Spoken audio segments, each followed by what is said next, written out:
میں آپ لوگوں کا سب سے پہلے قرآن کی اس نمائش میں خیر مقدم کرتا ہوں، آپ کو اہلاً و سہلاً مرحبا کہتا ہوں کہ آپ اس قرآن کی نمائش میں تشریف لائے ہیں۔ بہت بہت شکریہ آپ لوگوں کا کہ اس قرآن کی نمائش میں تشریف لائے اور ہمیں خدمت کا موقع دے رہے ہیں۔ قرآن شریف کی اس نمائش میں آپ کیا دیکھیں گے؟ تصور کریں، قرآن شریف کی عظمتیں آپ سنیں گے، قرآن شریف کے مختلف قدیم اور جدید نسخے آپ کو دیکھنے کو ملیں گے اور مختلف قرآن کریم کے تعلق سے خدمات آپ کو دیکھنے کو ملیں گے انشاءاللہ۔ قرآن کریم اللہ رب العزت کا نازل کردہ ایسا عظیم کلام ہے جو جبریل امی کے ذریعے سے ہمارے پیارے نبی صلی اللہ علیہ وسلم پر نازل ہوا ہے۔ قرآن شریف مومنوں کے لیے شفا والا ہے، قرآن شریف مومنوں کے لیے رحمت والی کتاب ہے، شفا والی کتاب ہے۔ ارشاد باری تعالیٰ ہے کہ اللہ رب العزت نے اس قرآن شریف کو مومنوں کے لیے شفا والا اور اس طرح سے رحمت والی کتاب بنایا ہے۔ ارشاد باری تعالیٰ سنیے، بسم اللہ الرحمن الرحیم وَنُنَزِّلُ مِنَ الْقُرْآنِ مَا هُوَ شِفَاءٌ وَرَحْمَةٌ لِّلْمُؤْمِنِينَ وَلَا يَزِيدُ الظَّالِمِينَ إِلَّا خَسَارًا۔ کہ قرآن شریف جو ہم نازل کر رہے ہیں، یہ قرآن شریف مومنوں کے لیے سراسر شفا والی کتاب ہے اور رحمت والی کتاب ہے، اور ظالموں کے لیے بجز نقصان کے کچھ چیز بھی حاصل نہیں۔ تو قرآن شریف ہدایت والی بھی کتاب ہے، قرآن شریف رحمت والی بھی کتاب ہے، لیکن شرط یہی ہے کہ آپ قرآن شریف کی تلاوت کیجئے، اس کے آداب، اس کے تقاضوں کے مطابق عمل کیجئے، تاکہ قرآن شریف قیامت کے دن آپ کے لیے سفارش بن کر آ جائے۔ ہمارے پیارے نبی صلی اللہ علیہ وسلم کا فرمان ہے، اقرأوا القرآن فَإِنَّهُ يَأْتِي يَوْمَ الْقِيَامَةِ شَفِيعًا لِأَصْحَابِهِ، کہ قرآن کریم کی تلاوت کیا کرو، قرآن کریم کو پڑھا کرو، کیونکہ قیامت کے دن قرآن کریم سفارشی بن کر آئے گا۔ قرآن کریم کے اللہ رب العزت نے حفاظت کی ہے اور قیامت تک اس کی حفاظت ہوگی۔ ہم آپ کو اس کے نمونے، حفاظت کے نمونے دکھائیں گے، اور عثمان غنی رضی اللہ تعالیٰ عنہ کی طرف جو منسوب کیا تھا قرآن شریف وہ دکھائیں گے۔ آئیے تشریف لائیں میرے ساتھ۔ اس تاریخی حال میں خیر مقدم کرتا ہوں میں دوبارہ سے آپ کو اہلاً و سہلاً مرحبا کہتا ہوں کہ آپ اس قرآن کی نمائش میں خاص طور سے اب جہاں کھڑے ہیں آپ، یہ ہسٹری آف دا قرآن حال ہے، یعنی قرآن کریم کے تاریخی حال کے بارے میں، اس کے بارے میں آپ کو بتایا جائے گا۔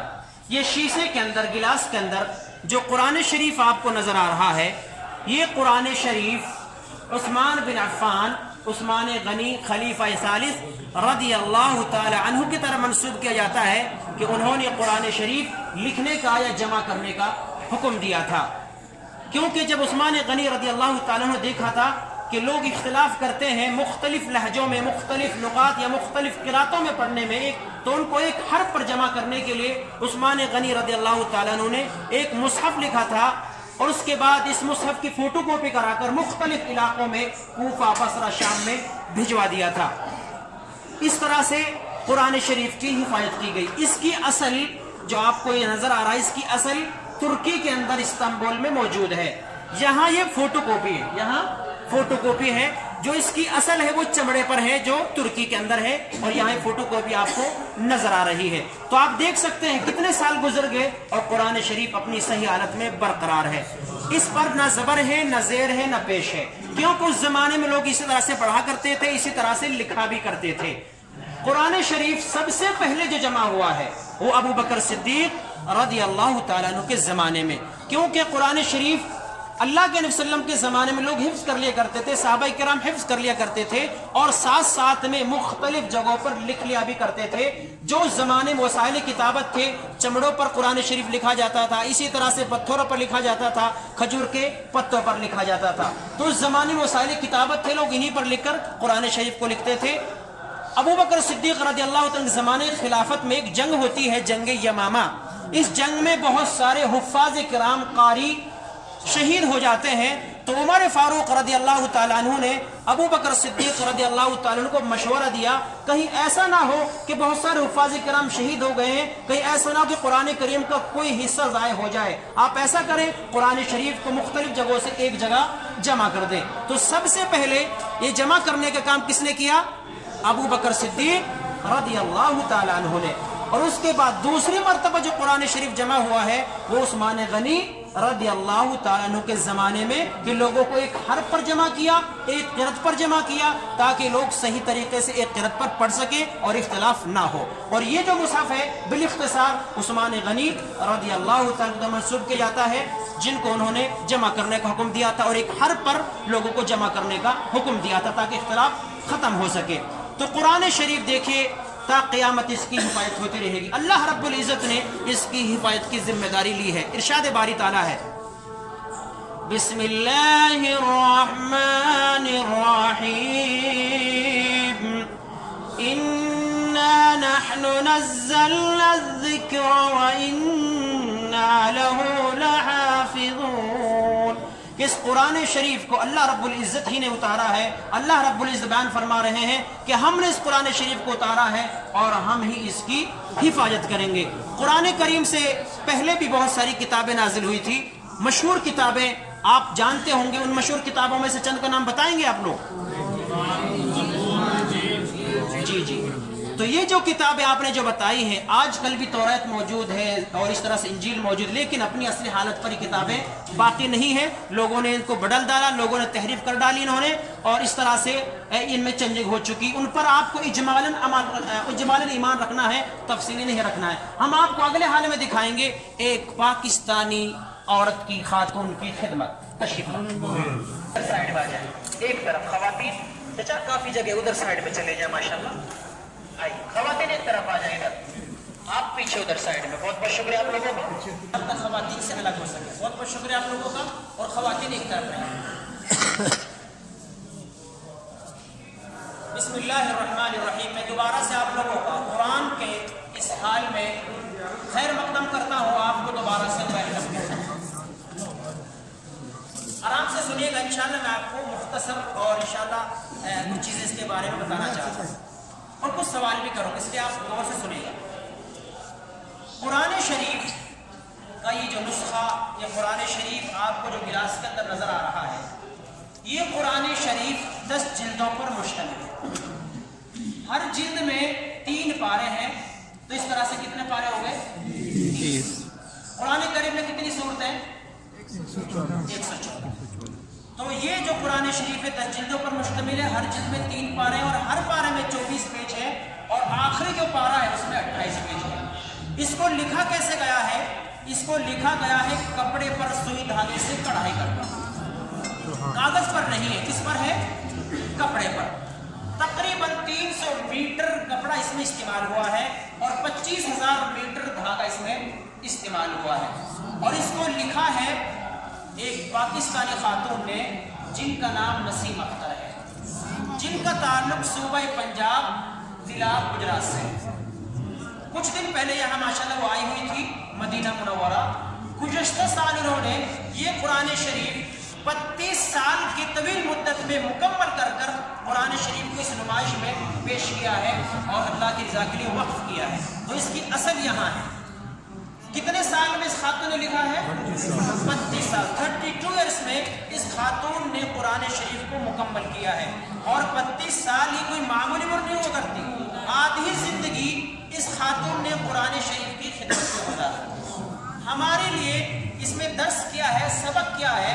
ہمارے لیے چچا اس میں سبق یہ ہے ہماری ماں اور بہنوں کہ ہم نے قرآن شریف کی خدمت کے لیے کتنا وقت نکالا ہے، قرآن شریف کی تلاوت کے لیے کتنا وقت نکالا ہے. ہمارے لیے اس میں یہ سبق ہے. قرآن کی خدمت کیجئے، بچوں کو پڑھائیے، بچیوں کو پڑھائیے، تاکہ قرآن شریف آپ کے لیے قیامت کے دن شفاعی بن سکے. قرآن کی خدمت کیجئے. اگر آپ قرآن پڑھنا نہیں جانتے تو آپ پیسوں سے قرآن شریف کے نسخے خرید کر مساجد میں رکھ سکتے ہیں، جو آپ کے لیے صدقہ جاری بنے گا. دنیا سے جانے کے بعد برابر آپ کو اس کا ثواب ملتا رہے گا. اور جو قرآن شریف پڑھنا جانتے ہیں وہ سمجھ کر پڑھیں تاکہ آپ کو قرآن مجید کے نزول کا مقصد حاصل ہو جائے. اللہ رب العزت نے قرآن شریف کو کیوں نازل کیا ہے؟ تاکہ اس کو سمجھا جائے، تاکہ آپ سمجھ کر پڑھیں. یہ خاتون بیان فرماتی ہیں کہ میں نے قرآن شریف کو سمجھ کر پڑھنے کی کوشش بھی کی ہے، صرف لکھنے پر ہی اکتفا نہیں کیا ہے بلکہ قرآن شریف کو سمجھ کر بھی پڑھا ہے. اللہ رب العزت نے قرآن شریف کو نازل بھی اس لیے کیا ہے. ارشاد باری تعالیٰ ہے بسم اللہ الرحمن الرحیم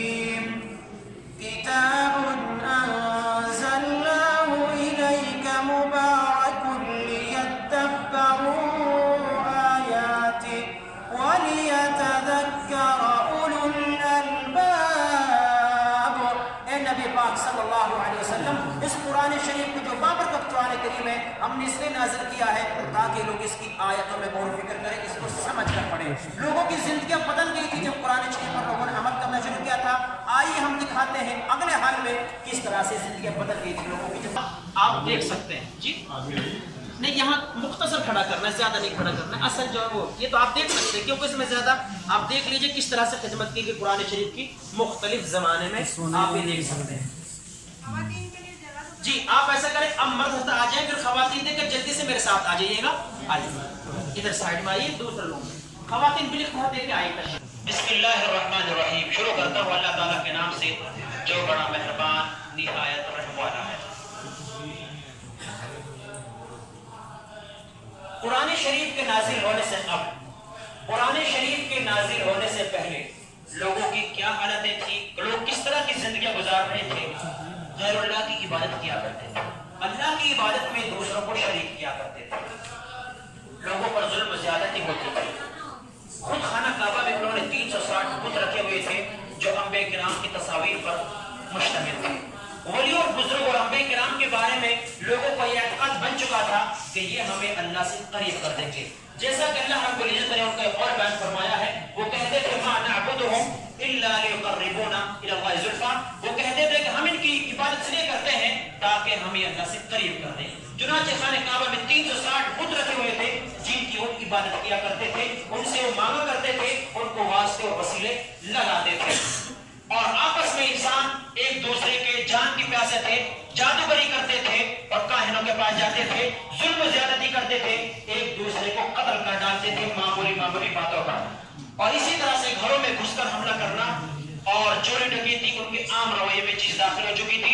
بچیوں کو زندہ درگور کر دینا بھی ان کی فطرت میں داخل ہو چکا تھا۔ انہی حالات میں جب لوگ تاریکیوں میں اور ان شرک و بدعات کی چیزوں میں لوگ زندگیاں گزار رہے تھے، انہی حالات میں مکے کی پہاڑی غار ہرا سے قرآن کا پہلا پیغام، قرآن کی پہلی وحی نازل ہوتی ہے۔ اقرأ باسم ربک الذی خلق، قرآن کریم کی سورۃ العلق کی 5 آیتیں نازل ہوتی ہیں۔ سب سے پہلے وہی لوگ جب قرآن شریف نازل ہوا، جو لوگ خانہ کعبہ میں 360 بتوں کی عبادت کیا کرتے تھے، اپنے ہاتھوں سے ان بتوں کو گرا ڈالتے ہیں اور خانہ کعبے کو ایک اللہ کی عبادت کے لیے پاک صاف کر دیا جاتا ہے فتح مکہ کے موقع پر۔ اسی طرح سے مساجد اور ایک اللہ کی عبادت کرتے ہیں سب لوگ۔ اس طرح سے آپ دیکھ سکتے ہیں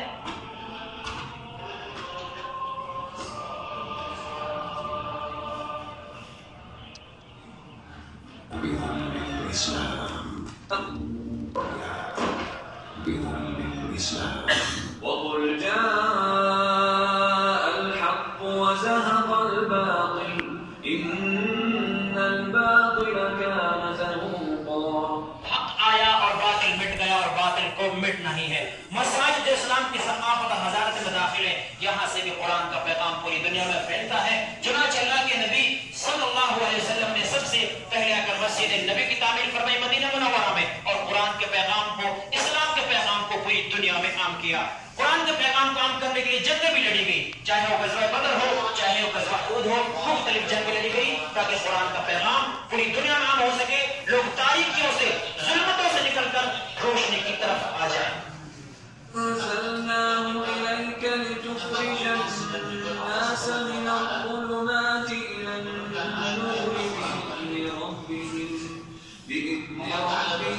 إلى صراط العزيز الحميد الله الذي له ما في السماوات وما في الأرض۔ اس طرح سے قرآن کا پیغام پوری دنیا میں عام ہوا، لوگ جوک در جوک حرمین شریفین کی زیارت کے لیے تشریف لانے لگے۔ اللہ تعالیٰ سے دعا کہ اللہ رب العالمین ہمارے آنے کو قبول فرمائے۔ آئیے اگلے حال میں چلتے ہیں، موجود ہے یہاں قرآن شریف کے نسخے موجود ہیں۔ آئیے ادھر سائڈ خواتین لی جگہ چھوڑ تک وہ بھی آ سکے۔ آئیے، بہت بہت شکریہ آپ لوگوں کا۔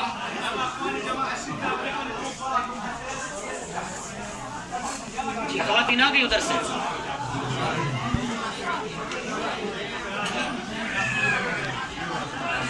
تھوڑا سا بھی بتا دیتا اور مزید تھوڑا سا جی جی جی انشاءاللہ جی بہت بہت شکریہ آپ لوگوں کا۔ خواتین جگہ چھوڑیں آپ لوگ اور ادھر سائڈ میں ہو جائیں۔ ادھر کھڑ رہے کوئی مسئلہ نہیں. یہ الوداعی حال ہے، اس میں آپ لوگوں سے کوئی زیادہ باتیں نہیں کہوں گا. پھر میں صرف آپ لوگوں سے یہ کہنا چاہتا ہوں کہ آپ لوگوں نے ہمیں قرآن شریف کی نمائش میں آ کر خدمت کا موقع دیا. اللہ تعالیٰ آپ کے آنے کو قبول فرمائے. اور آپ لوگوں نے، ہم لوگوں نے جو قرآن شریف کے تعلق سے مختلف چیزیں سنی ہیں، اللہ تعالیٰ ہمیں ان پر عمل کرنے کی توفیق نصیب فرمائے. حرمین شریفین کی بار بار زیارت کرنے کی توفیق نصیب فرمائے. قرآن کی خدمت کیجئے، قرآن کے پیغام کو عام کیجئے. آپ خود قرآن کریم پڑھنا نہیں جانتے، اللہ رب العزت نے آپ کو مال دیا ہے تو قرآن کریم کے نسخے مصاحف خرید کر مسجد میں رکھ دیجئے، تاکہ آپ کے دنیا سے جانے کے بعد یہ صدقہ جاریہ بن سکے، آپ کو اس کا برابر ثواب مل سکے. یہ جو کاؤنٹرز نظر آ رہے ہیں آپ کو، یہ مختلف چیزیں آپ کو یہاں سے مل سکتی ہیں. قرآن کریم کے نسخے بھی مل سکتے ہیں معتمد، جو آپ خرید کر مساجد میں رکھ سکتے ہیں. اسی طرح سے قرآن کریم کے ترجمے بھی موجود ہیں مختلف زبانوں میں. اردو زبان میں جو شخص قرآن شریف کو سمجھ کر پڑھنا چاہے تو ان سے خرید کر اپنے آپ کو، اسی طرح دوسرے بھائیوں کو بھی ترغیب دلا سکتا ہے. اور مختلف چیزیں ہیں، یہ صرف میں آپ کو بھلائی کے طور پہ بتا رہا ہوں. جو بھائی خریدنا چاہے، جو بھائی لینا چاہے، مناسب قیمت مناسب ریٹ پر یہ لوگ دیتے ہیں. اور یہ آپ کے لیے یہاں حرم شریف حرم کے قریب میں خدمت لگائی گئی ہے تاکہ آپ کو پریشانی نہ ہو. بہت بہت شکریہ آپ لوگوں کا، اللہ آپ کو جزائے خیر دے. جو بھائی خریدنا چاہے یہاں سے خرید سکتا، معلوم کر سکتا. اردو زبان کے جاننے والے لوگ ہیں. اللہ تعالیٰ ہمیں بار بار موقع نصیب فرمائے، حرمین شریف زیارت نصیب فرمائے، قرآن پر عمل کرنے کی توفیق نصیب فرمائے. جب موت آئے ایمان پر موت آئے. بہت بہت شکریہ.